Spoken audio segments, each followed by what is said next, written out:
ကဲဒီနေ့ကတော့ staycation အတွက်ထွက်လာခဲ့ပါတယ်ကျွန်တော်တို့မြို့ပြရဲ့အဝေးကိုရောက်သွားသလိုခံစားရမယ်ရန်ကုန်မြို့ရဲ့အနီးဆုံး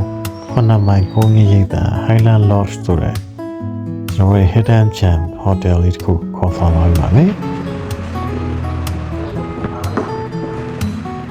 ဟိုတော့ hotel check-in ဝင်ပါလို့နော်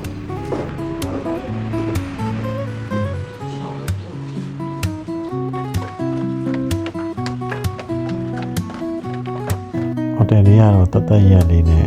တန်ရှင်းမှုလည်းရှိပါတယ်တိတိစိတ်လေးနဲ့တကယ်ကိုအနားယူလို့ကောင်းတဲ့နေရာလေးတစ်ခုပဲဖြစ်ပါတယ်ခုကတော့မတက်တော့နေမဲ့ဘန်ဂလိုလေးကိုရောက်ပါပြီဒီမှာက Variant Type နဲ့ Banglo Type ဆိုပြီးတော့နှစ်မျိုးရှိပါတယ် Banglo Type လေးကတော့ပို့ပြီးတော့တည်တံ့လေးဖြစ်တာပေါ့နော်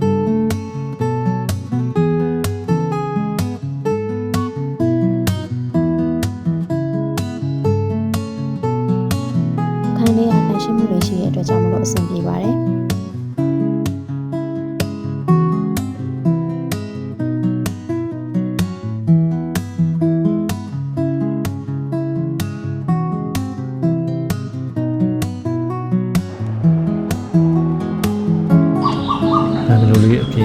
ဘက်ကိုလေးကိုထွက်လာရင်တော့ဘန်ဂလိုထိုက်ပြီးတော့တောင်ကုန်းလေးပေါ်မှာရှိလို့လူလေးရလည်းကြည့်လို့ရတယ်ပေါ့နော် channel မှာအပေါ်စီကနေမြင်ရတယ် AC ရှိမှထွက်ပြီးစကားထိုင်ပြောလည်းရပါတယ်ညဘက်ကတော့ TV movie time လေးပေါ့နော် TV လေးကြည့်ပြီးတော့နေပါတော့မယ်အဲ့ဒီကတော့မနက်စာစားဖို့အတွက်ပြင်ဆင်နေပါတယ်ထည့်နေပါတယ်ကဲ